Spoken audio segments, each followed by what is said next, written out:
Tiago, capítulo 4, versos 13 em diante. Eu falei de manhã que no texto que nós lemos, no verso 11 e 13, que eu entendo que está ligado a esses aqui, nós apenas dividimos. Eu até disse que são dois momentos perigosos, né, que o homem passa na sua vida. Um deles é esse aqui, o de fazer escolhas sem considerar Deus na sua vida. E isso é perigoso. Infeliz o homem que não considera Deus nos seus negócios da sua vida. Infeliz o governo que não considera Deus como governante supremo. Por isso que a Bíblia vai dizer: feliz a nação cujo Deus é o Senhor, o Deus que governa, o Deus do céu, o Senhor do céu e da terra. Mas quando isso não acontece, é muita tristeza e muito sofrimento. Então, o outro caso era falar mal dos irmãos, era um ambiente mesmo de xericos, fofocas, coisas que não edificam, e muitas vezes um juízo que ultrapassava a palavra de Deus. Eu até terminei falando de dois extremos perigosos que precisamos tomar conta: o legalismo e o liberalismo, que muitas vezes faz presente nas nossas vidas como cristãos e no seio da igreja.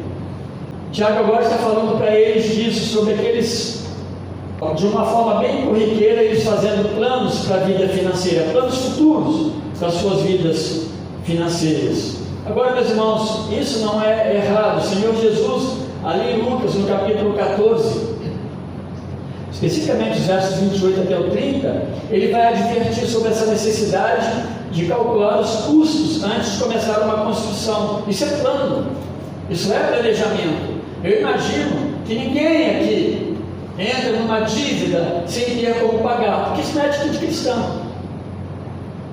Não adianta eu falar que a minha casa tem isso, tem aquilo, se eu não consigo pagar isso ou aquilo.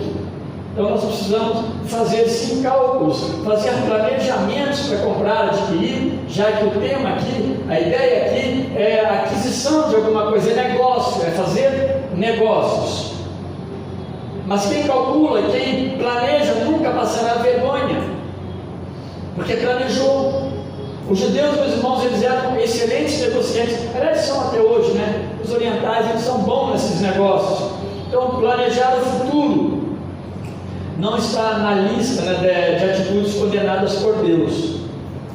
Planejar deve fazer parte das nossas vidas, planejamentos. As pessoas devem fazer planos para as suas vidas. Planejar a vida financeira é parte até do nosso serviço ao nosso Deus. Aliás, como bons mordomos de Deus, nós devemos ser bons planejadores, pessoas que sabem ganhar dinheiro e pessoas que sabem também gastar o dinheiro. Um bom cristão, ele administra suas finanças de maneira que ele abençoa os outros. Aquilo que o pessoal usa, que nós somos cabeça e não cauda, mas usa de uma forma pejorativa, de uma forma que Deus só abençoa se você tiver posse, se você estiver no topo. Não é esse o sentido. Mas Deus abençoa a nossa honestidade, a nossa forma correta de administrar nossos bens. Então, qual é o problema que Tiago está apontando nesse texto? Se fazer planejamento para negócios não é errado. O problema, se anteriormente, nos versos 11 e 12, eles estavam fazendo juízos, né, condenatórios, até como se fossem Deus, e sem considerar Deus como supremo juiz, como aquele que cria, que faz todas as coisas, agora eles estão fazendo planos sem levar em conta que existe um Deus que determina todas as coisas das nossas vidas. E aí, eu estou falando com a gente. Aquela igreja que Tiago, aquele grupo de irmãos que o apóstolo Tiago se dirige, somos nós. Nós fazemos parte desse dedo, esse bom dedo de Tiago. Havia um problema ainda que eles se gabavam, ficavam cheios de si naquilo que eles estavam fazendo. É esse que o texto está trazendo. Quando Tiago lembra de se gabar, em outros momentos, no capítulo 3, verso 14, no capítulo 4, verso 6, verso 9, ele chama diversas vezes a atenção para essa ideia do orgulho, da jactância naquilo que se faz. Então, aquele grupo de irmãos não era muito diferente da igreja de Corinto. E do que nós somos também diferentes. O importante, meus irmãos, é nós olharmos para nós quando estamos lendo a palavra de Deus, o que Deus tem para nos ensinar nesses textos, nessas palavras, nesses ensinos apostólicos. Ele fala: dizei entre vós, algo que acontecia no meio deles, sempre, acontecia a fofoca, mas também no meio deles estavam falando o tempo todo de planos. Olha, estou indo para a cidade tal, vou ganhar dinheiro, já planejei como eu vou fazer. Não está falando nem de desonestidade aqui, mas de dependência de Deus, de fato, é o que a gente vai perceber no andar do texto aqui. Passaremos naquela cidade um ano. Essa é apenas uma medida, meus irmãos, de tempo, tá? Um tempo determinado. Para cumprir uma missão também calculada e determinada, um tempo que eles calculam vão precisar passar num lugar para ganhar algum dinheiro, fazer algum negócio. Isso nós percebemos nos nossos dias da mesma maneira, um ciclo de tempo.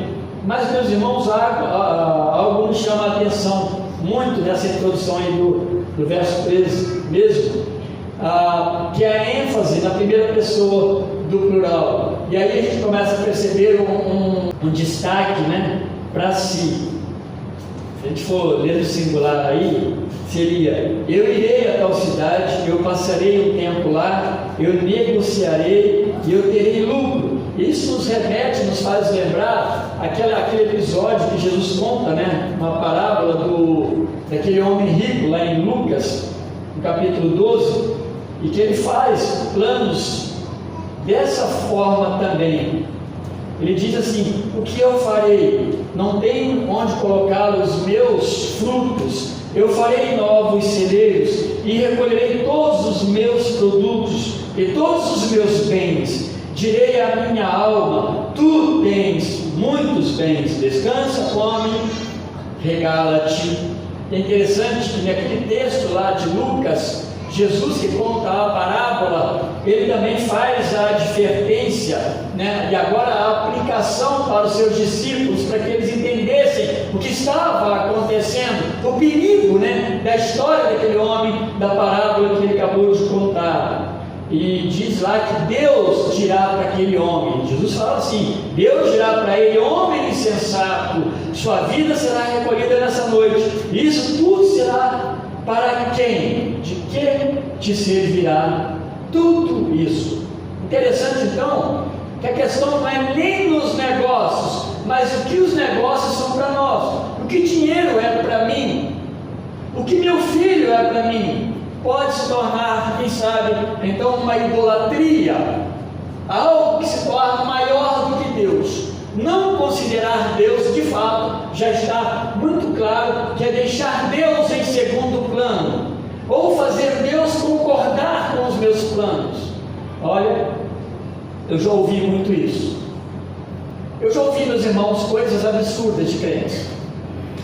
Sabe quando conta a história desde casamento?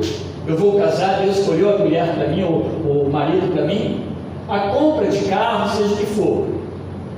Tudo deu certo, mas você olha, está tudo errado. Começou a trabalhar há poucos dias, a primeira coisa que fez foi um financiamento impagável. A escolha do noivo ou da noiva, do namorado, da namorada, nem se escolheu para pedir a Deus, então falou: Senhor, você concorda comigo? Não concorda? Afinal de contas, o que é isso? Então, não considerar Deus é por esse caminho que as pessoas vão decidindo a sua vida. Jesus ainda acrescenta que assim são as pessoas que não são ricas para com Deus, naquela parábola lá. Quem não é rico para com Deus vai agir dessa forma, incalculadamente, impensadamente. Isso não é um posicionamento correto, um posicionamento cristão. Então, o sentido de que Tiago está pedindo para atentarem é porque era uma ideia que a pessoa estava tendo um planejamento fechado, já estava concluído, já estava pronto, sem espaço nenhum para qualquer tipo de contra-argumentação de Deus. porque eu já planejei. Isso é bom para mim, portanto, se é bom para mim, Deus me ama. E Ele vai considerar. Não é assim. E muitas vezes, meus irmãos, aquilo que nós tanto desejamos, não acontece. E nós precisamos nos humilhar, nos encurvar diante de Deus e falar: Senhor, muito obrigado. E é difícil falar amém nessa hora, né? Amém. Mas falar muito obrigado quando nós estamos sendo contrariados é difícil. Mas é interessante que a própria Bíblia, ali em Hebreus, vai nos ensinar que essa disciplina de Deus, Ele só exercita a disciplina em cima daqueles que são filhos dele. Quem não é filho de Deus nunca será disciplinado por Deus dessa forma. Não vai compreender, nem sabe que Deus o disciplinaria. Mas se somos disciplinados, se somos impedidos, se somos advertidos pelas Escrituras, é porque somos filhos de Deus, e mais ainda, porque Ele nos ama. Isso, meus irmãos, é muito bom. E essa ideia que Tiago está querendo transmitir aqui é muito semelhante à Torre de Babel, à ação dessas pessoas. Que a ideia na Torre de Babel é de uma fama, é de chegarmos do topo, é de conseguir tocar no céu, alcançar coisas grandes. Deus foi lá e fez o quê? Acabou com tudo, espalhou todo mundo para o resto do mundo afora, aquele pessoal. Nada de fama, porque eles queriam se tornar célebres nos seus nomes. Não é assim. Nós não somos assim. Ele começa então a trazer aqueles irmãos para o seu devido lugar, ou seja, agir como filhos de Deus em Cristo. Somos cristãos, somos filhos de Deus. Deus nos chamou não para uma missão que a gente percebe que muitas vezes as pessoas planejam e fazem sem considerar Deus. Nós não. A nossa missão precisa considerar o nosso Deus. Ou então, Ele não é o nosso general. Na verdade, nós dependemos dEle. É isso que Tiago quer dizer. Nós dependemos dEle. E não podemos viver como se Deus não existisse, ou nós não dependêssemos dEle. E a pergunta está no verso 14, a pergunta fundamental: o que é a vossa vida? É isso que Ele quer nos levar. O que é a sua vida? Quem te fez? Como é que você veio a existir? O que você conhece sobre você? E melhor, quem ordena o mundo? Quem você pensa que é o Senhor do mundo? Ou qualquer outro governante? Eles não são senhores do mundo, e temporariamente estão nos seus países. Mas o dia que Deus vira a cumbuca, não adianta, não há quem desvie. Que é a vossa vida? Quanto tempo de vida você ainda terá? Você já calcularam que dia que você vai morrer? Eu não consigo. Eu não sei o dia que Deus vai me levar. Sabe por quê? Quem sou eu? Agora existe um Deus Todo-Poderoso. Ele sim sabe. Essa pergunta, meus irmãos, ela vai nos levar a Jó. Eu quero ler uma parte de Jó, é muito interessante, Jó 38. Se vocês quiserem acompanhar, leiam comigo. Mas Jó 38, olha o que diz ali. Deus põe Jó contra a parede, ele não tinha para onde sair. Alguns versos apenas, mas acho que vale a pena. Verso 4. É Deus que está falando. Jó, onde estavas tu quando eu fundava a terra? Já caiu na primeira, né? Faze-me saber se tens inteligência. Quem lhe pôs as medidas, se tu sabes? Ou quem estendeu sobre ela o cordel? Sobre que estão fundadas as suas bases? Ou quem assentou a sua pedra de esquina? Quando as estrelas da alva juntas alegremente cantavam, e todos os filhos de Deus rejubilavam. Quem encerrou o mar com portas, quando transbordou e saiu da madre? Olha que interessante, né? Tem coisa limite nessas coisas. Quando eu pus as nuvens por sua vestidura, e a escuridão por envolvedouro. Quando passei sobre ele o meu decreto, e pus portas e ferrolhos. Eu vou parar até aqui, meus irmãos, porque o negócio vai longe. Quem é você? Quem sou eu? Diante de Deus maravilhoso. Então, dentro dessa perspectiva ainda, de que somos plenamente limitados, isso é uma verdade, o profeta Isaías escreve assim: uma voz diz, clama, e alguém pergunta, que hei de clamar? Que toda a carne é erva, e toda a sua glória como a flor da erva. Se você quiser continuar, segue-se a erva, termina toda a sua formosura, ela vira palha e ela é levada pelo vento. A vida é frágil e precisa ser vivida de uma forma correta, de acordo com a vontade de Deus. Não te glories no dia de amanhã, porque não sabes o que trará a luz. Está em Provérbios 27, 1. A ideia que Tiago quer falar para nós sobre isso é de brevidade de vida. E nessa brevidade, nós somos chamados por Deus para servi-lo, para adorá-lo. Então a pergunta deverá levar esses planejadores financeiros a considerarem seus planos a partir daquele que é Senhor do tempo, é o Senhor da criação. O verso 15 vai tratar disso aí. É o Senhor da salvação, o qual o rei Davi vai descrever no Salmo 139 como conhecedor e formador de todas as nossas células. Se aquele rapaz incrédulo, que não sabe nada da vida, apenas aquilo que lhe chega pontualmente nas suas redes sociais, ele soubesse quem é Deus, ele não falaria que uma gestação ela é apenas um monte de células, como se fosse alguma coisa que se junta numa pá e joga no lixo. Pobre pecado. Ele não sabe quem é ele, muito menos quem é Deus. E aqueles homens, aquelas pessoas, aqueles irmãos da igreja que Tiago escreve, aquele grupo de irmãos, eles estavam planejando as custas de si mesmos. Esse verso aqui está falando. Olha o verso 15: em lugar do que devias dizer, se o Senhor quiser, e se vivermos, faremos isso ou aquilo. Então eles não estavam incluindo o que Deus, a ideia é essa aqui, o Senhor. E a ideia de Senhor aqui, que Tiago está se referindo, é Senhor que exerce domínio e poder absoluto, controle absoluto, não em partes. Tiago está falando de considerar, o Senhor deseja, se o Senhor quiser, é a ideia de alguém que é um absoluto proprietário. Ou você, ou algum de nós estamos pensando que Deus é proprietário apenas de uma parte da nossa vida. Jamais.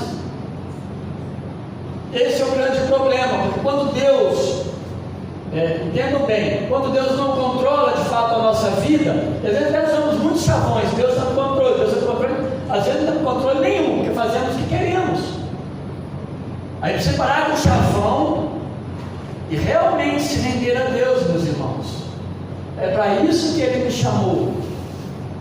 Mas se Deus quiser, aquele que exerce direito absoluto e restrito de propriedade sobre nós. Na verdade, Ele sempre foi Senhor do céu e da terra. Esses resolvem então tudo e pouco eles dependem de Deus. E quando oram, e o texto está falando disso, mas eu estou trazendo isso à tona, já levam a solução pronta. Ao momento, Tiago fala também de oração. Na verdade, eles nem oram. Nós já passamos por esse texto. Por quê? A solução já está pronta. Eu vou para Deus, porque se o pastor me perguntar se eu orei para esse negócio, eu vou falar que eu orei, né? Claro. Então tem que arrumar um tempinho para orar. Meus irmãos, isso é tão sério. Eu não estou falando que você faz isso, mas a forma até irônica de falar é para que seja um ponto de advertência nas nossas vidas, que existe o Senhor, ao qual nós prestamos contas, e nós não podemos fazer do jeito que nós achamos que devemos fazer. Quando Tiago afirma, se o Senhor quiser, ele está manifestando sobre a soberania de Cristo, O Cristo, que é soberano por completo, Ele não salvou uma parte, Ele não redimiu uma parte de mim, mas todo o meu ser. E o sentido é de que Ele sabe o que de fato é melhor. Então vamos pensar aqui. Primeiro, Ele é soberano, e como soberano, Ele é Senhor pleno da minha vida. Mas melhor do que isso ainda, é que Ele sabe que é melhor. Por isso que Ele que tem que me dizer sim ou não. Vamos pensar num negócio. Como eu estou falando de forma bem assim, objetiva, tem negócios que são tão caros, né? E tem negócios que às vezes são duvidosos. Às vezes é difícil decidir. Então, meus irmãos, se é difícil decidir, enquanto não tiver paz no coração, não faça, porque senão vai ser impulso nosso. Espera Deus dar paz ao coração, algumas confirmações na Bíblia, algum irmão que por acaso vai trazer alguma coisa, ou você compartilhou, vai te ouvir, e por ser um irmão sincero e cuidadoso, ele fala, vamos orar por isso, porque é difícil para nós, muitas vezes, é esperar a resposta de Deus, o tempo certo, para as coisas serem resolvidas. Tudo, meus irmãos, é no tempo do Senhor. Existe um Deus verdadeiro que está sentado no trono do universo e governa o mundo, os acontecimentos. É Ele que dá a ética à vida. Nós lemos Mateus 10, 28 de manhã e fizemos essa citação, onde Mateus está falando ali, escrevendo, Jesus disse, né, que olha, temam a Deus, Ele tem poder de matar, né, tirar a vida e ainda mandar a alma para o inferno. Ele é o Senhor absoluto e pleno. Eles precisariam entender que poderiam nem estar vivos, porque se o Senhor quiser, nós faremos. Se o Senhor quiser, não só viveremos, mas faremos isso ou aquilo. Então, meus irmãos, estar vivo já é algo que depende do Senhor, o Kyrios, a expressão grega, que identifica Jesus Cristo como Senhor, comparável ao próprio Deus do Antigo Testamento. Então, se o Senhor tem direito absoluto de propriedade, quiser, porque o dono da vida depende dele, já é de se esperar quando alguém planeja sem Deus, o sucesso vai me encher de orgulho. Então, planejou sem Deus, veio sucesso, e vem junto uma opção de coisa naquele kit, vem orgulho, vem soberba, vem jactância, e aí fica-se cheio de si próprio, e eles ficaram. A questão aqui, meus irmãos, é ganhar dinheiro. Esse é o ponto dessas pessoas. E aí vem a jactância. Jactar-se é auto-orgulho por seu sucesso operacional, por aquilo que você alcançou no seu plano sem Deus. Não pense que não há pessoas bem-sucedidas nos seus planos. Estão cheios de pessoas bem-sucedidas nos seus planos. Orgulhavam-se de suas arrogantes pretensões. É o que Tiago está falando, que é uma ostentação muito vazia, sem sentido. E até ele diz que uma possibilidade aqui no sentido do grego de um charlatanismo por parte desses arrogantes, uma ilusão que eles estavam vivendo. E quando Tiago fala para a igreja, porque a igreja tem noção disso. Não adianta você falar para um grupo de pessoas que nem creem em Deus. E não adianta, eu falei já uns dias passados, não adianta você falar, né, que o sucesso ele vem a partir das boas mãos de Deus, né? Essa palestra fora do cristianismo ela não vai funcionar bem, não vai cair bem, porque as pessoas não querem ser dependentes de Deus. No capítulo 4, verso 6, Tiago adverte que Deus se opõe aos orgulhosos. Você percebe que são coisas repetitivas? Havia um mal naqueles irmãos no meio daquela igreja. Por isso, meus irmãos, precisamos vigiar. Havia fofoca, mexericos, uma porção de coisa. Falavam muito. O Tiago fala que da mesma boca saía bênção, saía maldição, uma loucura. Quase que impensável. Por outro lado, a ordem é saber então a vontade de Deus. E qual é a vontade de Deus? Envolve confiar ao Senhor os seus planos. envolve trabalhar de forma honesta. Alguém já te perguntou uma vez se é honesto fazer isso aqui? E a pergunta é totalmente, a condição é totalmente desonesta. Mas parece que é a sua aprovação, parece que é a minha aprovação. É tomar cuidado. Nossos planos precisam ser bem medidos pelo Senhor. Senhor, devo fazer, não devo fazer? É isso, meus irmãos. Somos servos de Deus, é assim mesmo. E graças a Deus por isso, né? Nós somos filhos do Senhor do céu e da terra. Confiar em Deus, trabalhar para alcançar e, por fim, saber lidar com as adversidades de percurso nos negócios.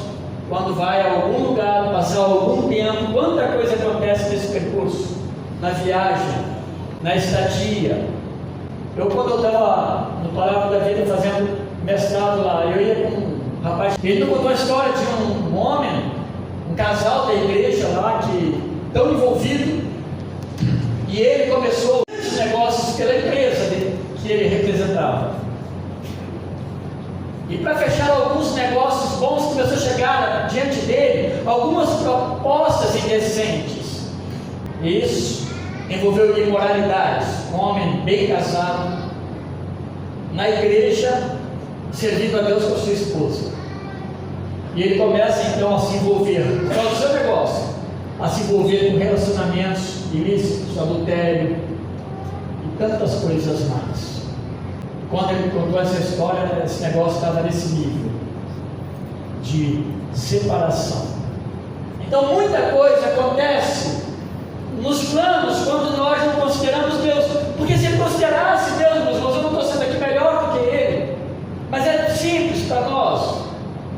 Se considerarmos Deus, algumas coisas não vai caber. Permitam-me, meus irmãos, com toda humildade. Quando eu já falei isso aqui na igreja, mas acho que vale a pena lembrar, e me lembrei disso agora. Quando nós estávamos para ir para o Japão pela empresa, meus irmãos, eu orava insistentemente ao Senhor, eu não queria ir. Pessoas que já separadas das suas esposas, que tinham família, a mentalidade era essa mesmo na empresa, se dedicar à empresa e perder família não importa. Eu precisava ir, mas eu orava a Deus que alguma coisa acontecesse, porque no meu coração não era para ir, visto que eles já faziam algumas propostas. É claro que eu não ia me envolver nisso, mas eu orei a Deus até o dia que Deus colocou. É assim mesmo, Deus colocou no meu coração paz. Aconteceu alguma coisa lá, nossas reuniões, alguma coisa diferente aconteceu, foi perceptível para mim, e aquele homem confirmou: olha, sua passagem foi comprada. Eu falei: ok, vamos, tranquilo. E fomos, irmãos, Deus mudou toda uma situação que eles planejavam, toda uma condição desagradável, Deus mudou tudo. Realmente foi coisa de paz, mas eu senti paz no coração. E outras coisas no decorrer da história da minha vida própria aconteceram. A Valéria sabe de todas elas, né? Mas assim, tudo que vinha para nós, por exemplo, a festas para a liderança. Teve uma vez que eles convidaram, eu nem sabia. Olha, eu cheguei na empresa, hoje nós vamos ter o encontro dos líderes, dos gerentes, vai ser na chácara do fulano de tal. Sim, vamos sim, eu vou, que horas? 7 horas, sim, estarei lá, eu e minha esposa. Nem falei junto, que era de noite, né? Não é para levar as esposas, não. Já tem mulher suficiente lá. Sim. Então pode me cortar. E não fui mesmo. Aí estava começando na empresa. Eu não sou melhor do que ninguém, meus irmãos. Não entendam isso. Eu estou falando disso alguns pontos. Graças a Deus eu nunca tive esse nível de tentação a ponto de ceder, graças a Deus. Mas é assim que funciona. E a gente tomar cuidado quando nós nos ajudamos para tomar um café e fechar um negócio. Até onde isso vai? Até onde Deus está aprovando tal coisa? Percurso, tempo está envolvido nesse negócio de transação e fazer vendas. E creio que uma boa definição aqui seja servir a Deus nos seus planos. Essa é a boa ideia. O contrário são aventuras sobre aventuras. E a vida não fecha, a conta não fecha. As coisas não batem para nós como cristãos. Tiago, então, chama essa jactância de maligna, porque não tem outro jeito. No texto está falando que isso é maligno, esse tipo de orgulho. E aí a gente fica pensando que existe algum orgulho que não seja? Sim, pode ser que ele está separando bem aquilo que é uma alegria de uma boa coisa e aquilo que é uma alegria, um festejo de algo que é pecado, que está errado. Não serão resultados feitos por Deus, trazidos por Deus para a nossa vida. Por isso que é maligno, cheio de dor, aponta para as agonias que acompanham esse sucesso. Então muitas pessoas que fazem sucesso sem Deus, a vida é uma agonia, a vida é um choro, a vida é uma depressão contínua, porque simplesmente, eu estou falando aqui, meus irmãos, mas não desconsiderando, não considerou Deus nisso. Tiago encaixa aqui uma severa advertência: saber fazer o bem e não fazer, em verso 17, é pecado, porque é omissão diante de Deus.